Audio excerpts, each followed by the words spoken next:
దైవ మర్మములు. సహోదరుడు భక్తి సింగ్ గారి అనుభవములో దేవుడు ఆయనకు బయలుపరిచిన దైవ మర్మములు. జనవరి 3. నీ సన్నిధిని సంపూర్ణ సంతోషం కలదు, నీ కుడి చేతిలో నిత్యము సుఖములు కలవు. కీర్తన 16:11. మనం దేవుని సన్నిధిలో జీవించుకొలది మన సంతోషం విస్తరిల్లుచుండును. సంపూర్ణ సంతోషం లభించు స్థలమిదే.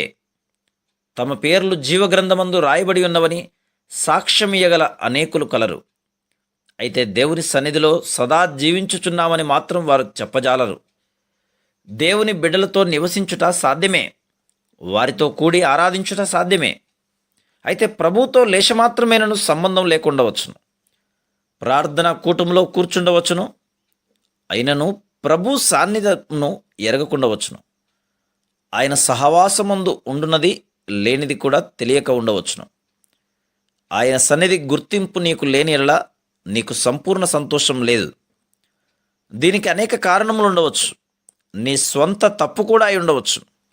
దేవుని బిడ్డగా ఆయన ఎదుట నీ హృదయము పవిత్రముగాను నీ మనస్సాక్షి సరైనదిగాను ఉండిన ఎడల ఆయన సన్నిధిని గ్రహించి తెలుసుకుని తప్పక అనుభవించగలుగుదు.